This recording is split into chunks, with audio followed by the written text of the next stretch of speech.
Unsay desisyon nimo, sa plano nimo? Mo balik pa ka dito? Hindi siguro kay hadlok kay tondo kong tao. Hadlo ka kato? Mm. So, ayun. Yan, hello lahat sa inyo mga kaidol. Magandang umaga, magandang gabi sa inyo lahat mga kaidol. So, ayan, nabiyahe kami kanina mga kaidol. Umuwi muna ako mga kaidol. So, ayan, sinama kong bata yung nakagapos na ginapos ni Kikong.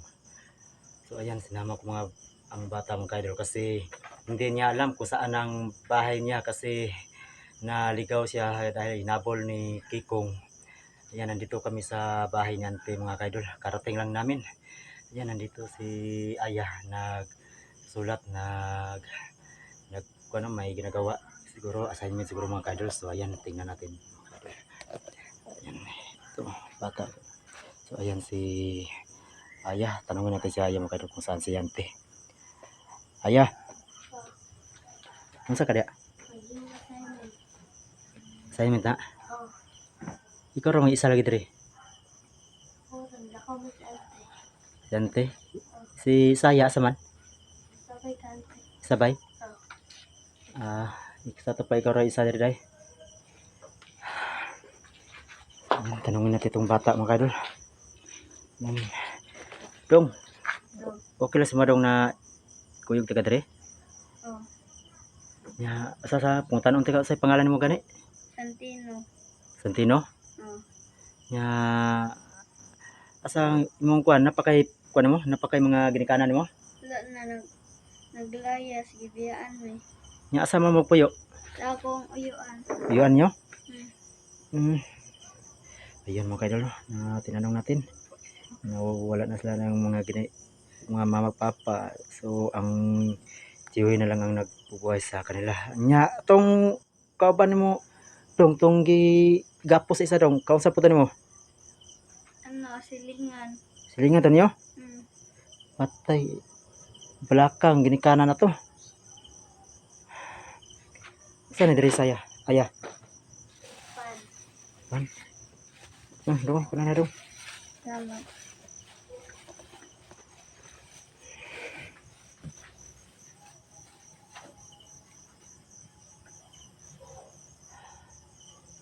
Nya, unsay desisyon nimo, sa plano nimo?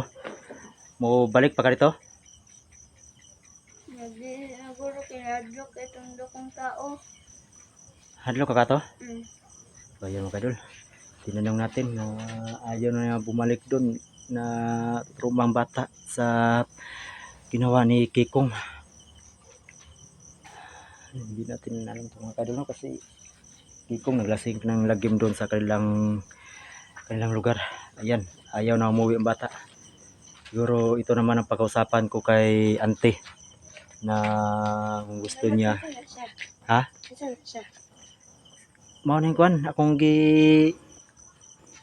gikan dito sa kuan laing lugar na gigapos ni Kikong.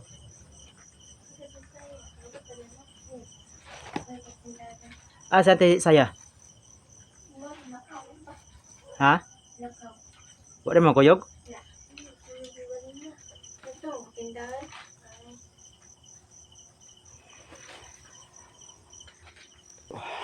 Yan dong, kaon sa dong. Oh, Kikong mo? Mga aya imong Uncle Kikong na parito napabilin dito mong uncle kay di sa daw muli. Nagimingaw na mo? Oh. Ayun mga kaidol. Si Aya mga kaidol. Namiss na niya ang kanyang tiyuhin. So ayan o, sinungaling tayo sa bata para hindi masyado magalala mga kaidol. Kaon na sada dong. Inya na tayo tiwas kaon pag abot niyante. Luuyan o. Wala bitaw kay ginikanan. Wala.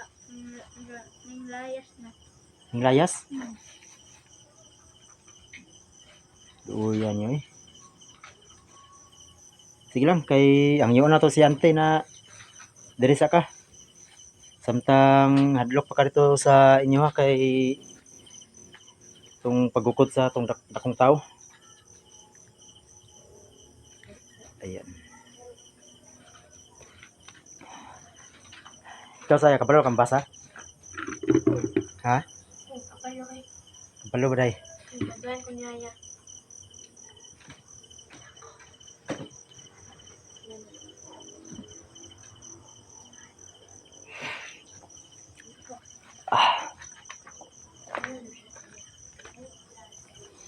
Nung tubig ko.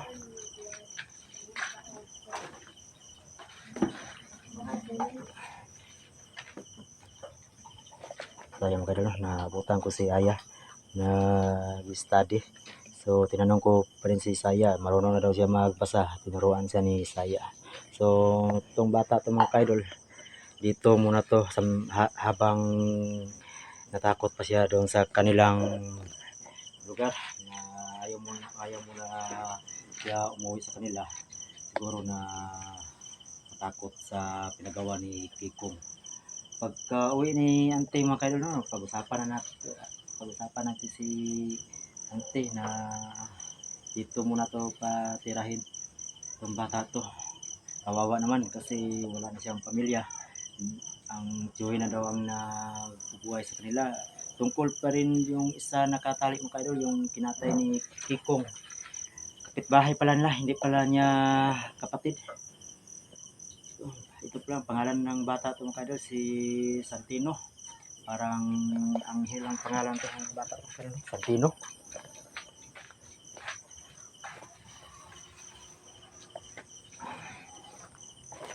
Nakalungag na mo dia. Ayan. Kalungag mo. Sa sudan. Bulad. Kinamos. Alami.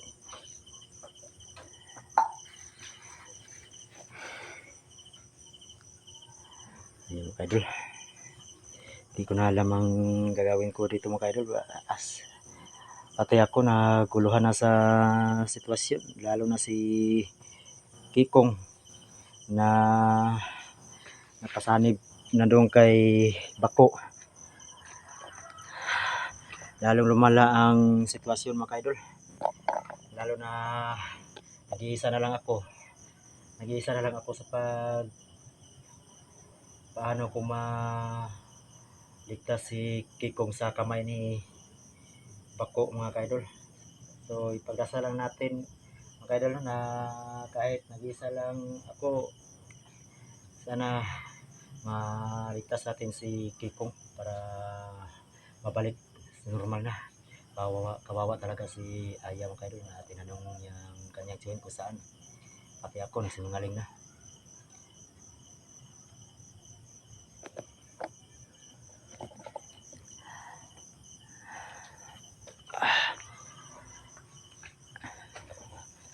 Dong pagtataod dong kuan mamunas karon dong.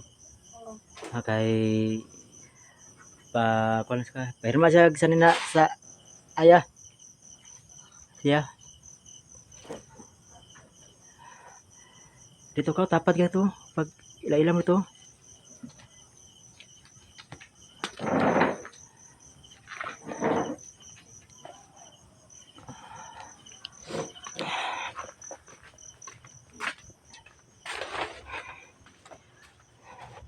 So ayan si Ante pala nag-isa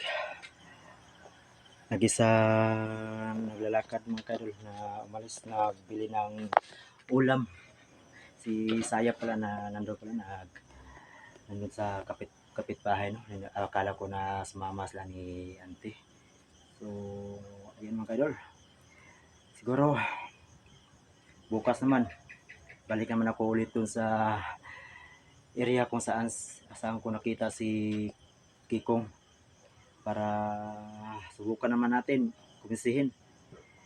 Siguro magdala ako ng gunting bukas at saka mga pangontra. Mahirap talaga kayo na kahit na ikaw na talaga nag-iisa ka lang, hindi mo alam ang gawin mo. siguro bukas mga kaidol na maghanap ako ng kasamahan gaya ng Barangay Tanod na humingi ako ng tulong doon para mapasama ako para hindi ako mahirapan bukas sa pagkuha ko kay Kikong mga idol. Pasama ako bukas ng Tanod, mapakiusap ako sa kanila doon sa barangay na mapasama ako para madali natin pag kuha ang anting-anting ni Kikong mga idol, no? Yan, may luto. So, ayan, hantayin lang natin si Auntie mga idol para sabay-sabay lang kami kakain at may ibalita naman ako sa kanya na makiusap naman ako tungkol sa bata para dito muna siya ipatira habang hindi pa nakuha si Kong doon sa kanilang area mga idol. So dito lang mga idol na dito lang mga video to mga idol na sobrang pagod talaga, wala pa nga akong halos ng tulog. So yan, kahit salamat sa lahat na sumusuporta sa munting channel ko mga idol, no? Sana wala kayong sawa sumusuporta sa channel ko. Ayan, dito lang mga kadol. Salamat sa inyo lahat po.